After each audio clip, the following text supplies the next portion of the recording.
90 साल पहले की उत्पादन लाइन कितनी अजीब हो सकती थी। गैंडा अपनी तेज सींगों का उपयोग लकड़ी काटने की मशीन के रूप में करता है। यह कार्यक्षमता वास्तव में बिना किसी समस्या के है। कटे हुए लकड़ी के तख्ते छिद्र रिंग में प्रवेश करते हैं। हम अपनी मजबूत दांतों का उपयोग करके लकड़ी के बोर्ड पर साफ सुथरे गोल छेद बनाते हैं और इन लकड़ियों का परिवहन करने का तरीका यह है कि दो आलसी सांप पट्टे के रूप में काम करते हैं, जिससे परिवहन वाहन को शक्ति मिलती है और सुरक्षा का भी अच्छे से ध्यान रखा जाता है। वाहन में खुद का बतख हॉर्न भी होता है। छिद्र वाली लकड़ी की पट्टी लाल गर्दन वाले को इंस्टॉल करने के लिए दी जाएगी, जबकि कील ठोकने का चरण 2 कटफोड़वों द्वारा पूरा किया जाएगा, जिससे कटफोड़वों की विशेषता का पूरा उपयोग किया जा सके। ये जानवर एक साथ मिलकर काम इसलिए कर रहे हैं क्योंकि वे एक नोआ की नाव बना रहे हैं।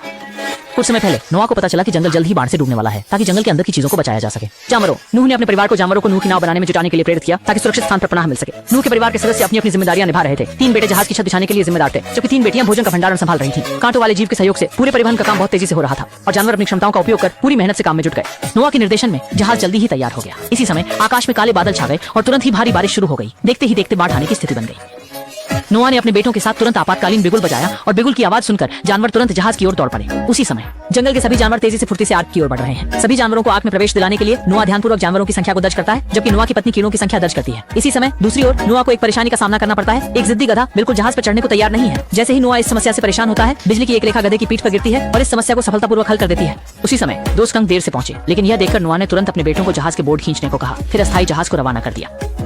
जहाज को जाते हुए देखकर स्कंक भाइयों ने केवल पानी में कूदकर उनका पीछा किया। जैसे ही बिजली बादलों पर गिरी, बाढ़ ने तुरंत धरती को डुबा दिया। उस समय की नूह की नौका बाढ़ के प्रभाव से समुद्र पर लगातार तैर रही थी। अच्छी बात यह थी कि नौका बहुत मजबूत थी, इसलिए बाढ़ से नष्ट नहीं हुई। इस समय जहाज के अंदर के जानवर हिलने डुलने के कारण यहाँ वहाँ गिर रहे थे। बाढ़ जल्द से जल्द कम हो जाए, इसके लिए नूह का परिवार ईश्वर से प्रार्थना करने लगा। 2.5 सप्ताह के प्याउने के बाद बाढ़ अंततः घट गई। सूरज ने एक गर्म मुस्कान से अपने दर्शन दिए और तूफान के बाद इंद्रधनुष भी आकाश में दिखाई दिया। यह दृश्य देखकर जानवर नए जीवन का स्वागत खुश होकर करने लगे।